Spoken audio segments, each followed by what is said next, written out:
Hello বন্ধুরা, আমি প্রবীর তোমাদের জন্য আরও একটা নতুন ধরনের ড্রয়িং ভিডিও নিয়ে চলে এসেছি। থাম্বনেল দেখে তোমরা এতক্ষণে বুঝে গেছো যে আজকে ড্রয়িং ভিডিওটা কিসের পর হবে। হ্যাঁ, আজকে তোমাদের দেখাবো স্প্রে পেইন্টিং কীভাবে করতে হয়। স্প্রে পেইন্টিং মানে আজকে তোমাদেরকে দেখাবো আমাদের দাঁত মাজার ব্রাশ অথবা টুথব্রাশ দিয়ে কীভাবে স্প্রে করে ড্রয়িং করা যায় বা কত সহজে দাঁত মাজার ব্রাশ দিয়েও আমরা বিভিন্ন ড্রয়িং করতে পারি, তাও আবার স্প্রে করে। তাহলে চলো দেখে নাও কিভাবে আমি ড্রয়িংটা করছি। প্রথমে দেখো, আমি একটা কালো আর্ট পেপার নিয়েছি, তাতে বর্ডার লাইন করার জন্য একটা সাদা A4 পেজকে কেটে নিয়ে একটা ফ্রেম টাইপের করে ফার্স্টে লাগিয়ে নিয়েছি। তার উপরে একটা ইয়েলো কালারের পেপারকে কাটিং করে জাস্ট একটা স্নারির মতো শেপ দিয়েছি, সেটাকে এরপর জাস্ট রেখে দিয়েছি। রেখে দিয়ে দেখো সাদা রং গুলিয়ে নিয়েছিলাম, কেননা কালো আর্ট পেপার, তারপর সাদা রং দিলে তবে বেশি ফুটবে, তাই আমি সাদা রং ব্যবহার করেছি। তোমরা চাইলে অন্য যে কোনো কালার ব্যবহার করতে পারো। আমি সাদা রংটা ফার্স্ট একটা পাত্রের পর গুলিয়ে নিচ্ছি। এবার ব্রাশটাকে সেই সাদা রঙের পর চোবাচ্ছি অথবা সাদা রঙের মধ্যে ডুবিয়ে নিচ্ছি আর আঙুল দিয়ে জাস্ট স্প্রে করছি। দেখো স্প্রে করার সাথে সাথেই কত সহজে রঙের ছিটাগুলো পেপারের উপর পড়ছে, আর পুরো কালো পেপারটা দেখো সাদা সাদা রঙের ছিটায় একদম ভরে যাচ্ছে, মানে স্প্রে যে হচ্ছে সেটা বোঝা যাচ্ছে।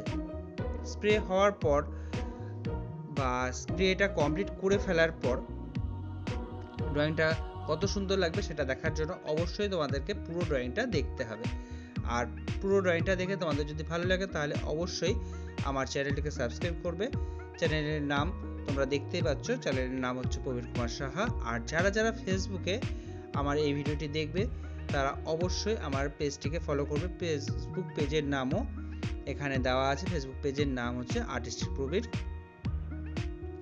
দুটো জায়গার নাম কিন্তু আলাদা আছে। হ্যাঁ, ইউটিউবের নাম হচ্ছে প্রবীর কুমার সাহা আর পেজের নাম হচ্ছে আর্টিস্টিক প্রবীর। দুটো নামই তোমরা অবশ্যই ভালো করে মনে রাখবে। আর এই দুটো জায়গাতে ইউটিউবে এবং ফেসবুকে তোমরা অবশ্যই ভিজিট করবে আমার চ্যানেলে এবং ফেসবুক পেজে, সেখানে ভিডিওগুলো দেখবে। ভিডিওগুলো দেখে তোমাদের কেমন লাগলো সেটা অবশ্যই কমেন্ট করে জানাবে। আর ভালো লাগলে আমার চ্যানেলটি সাবস্ক্রাইব করবে আর পাশে রাখা বেল আইকনটি প্রেস করে দেবে পরবর্তী ভিডিও তোমাদের সকলের কাছে যাতে তাড়াতাড়ি পৌঁছে যায়।